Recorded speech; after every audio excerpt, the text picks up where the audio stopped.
langue Congo, dans la langue Chuluba, dans toutes les langues. Arracher signifie Kutula. Kutula. La mondialisation pour justement ce commun du mortel, c'est arracher. Gâchette se trouve en RDC. La gâchette, c'est pas le Congo. C'est l'homme qui est au Congo. C'est qui va. Donc, le cultiver, c'est celui qu'on a arraché pour qu'il soit humain. Parole prophétique de Papa Diangena, quand il disait chaque fois que la RDC, c'est l'espoir du monde. Nous allons nourrir le monde entier.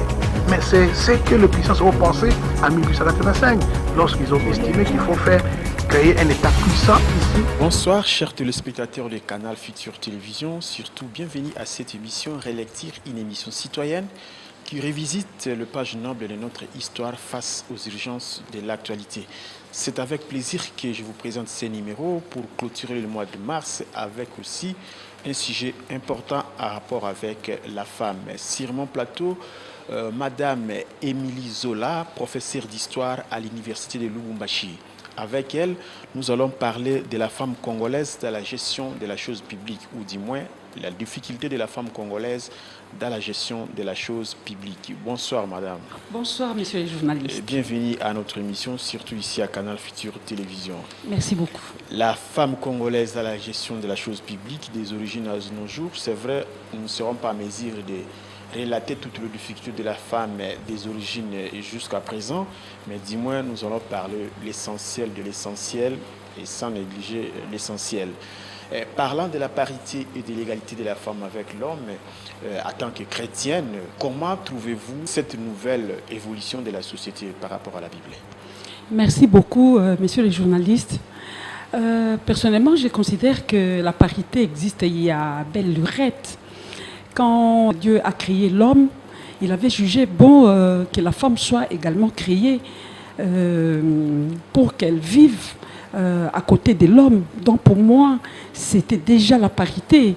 Et le fait de demander à Noé de pouvoir coupler les animaux et même les oiseaux, donc c'était déjà la parité. Parce que vous trouvez le soubassement à la Bible, mais dis-moi, la même Bible donne à l'homme un pouvoir un peu exceptionnel ou supérieur auquel la femme doit être soumise et auprès de qui elle doit dépendre.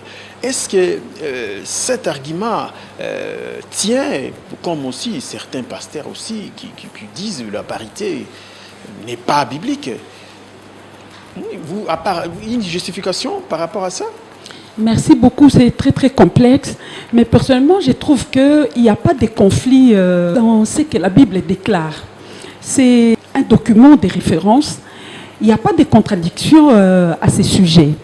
Lorsqu'on demande à la femme de se soumettre, c'est juste obéir, mais le fait d'obéir n'exclut pas la femme certains privilèges, c'est-à-dire aller travailler, ceci, cela, réclamer ses droits.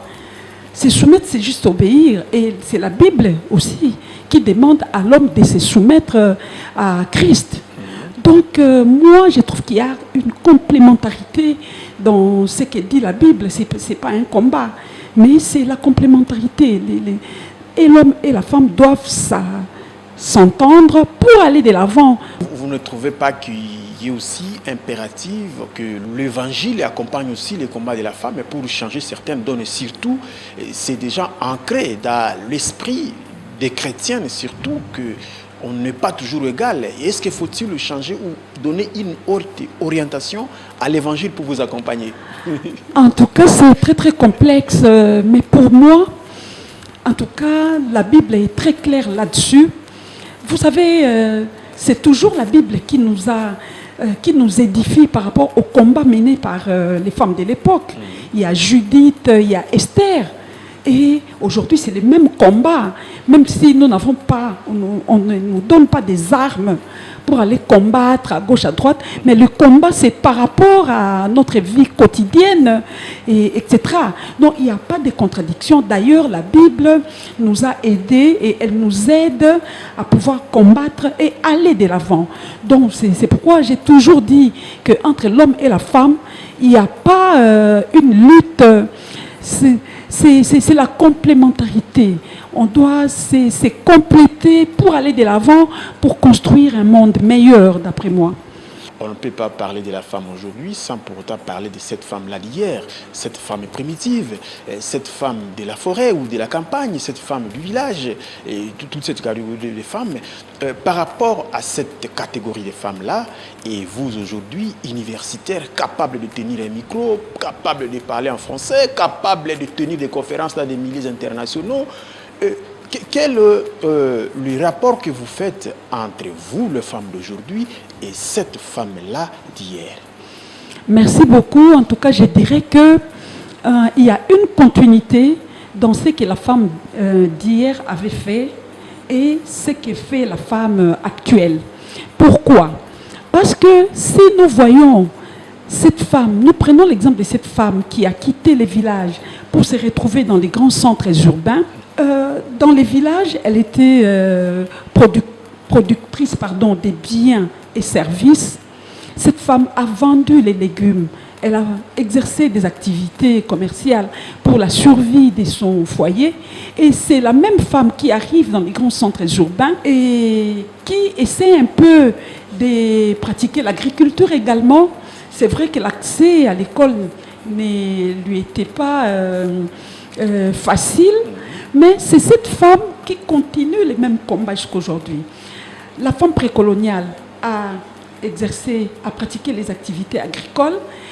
Elle a aidé sa famille à aller de l'avant. On arrive pendant la période coloniale, c'est l'homme blanc qui commande, mais à cette femme-là, on a fait quelque chose.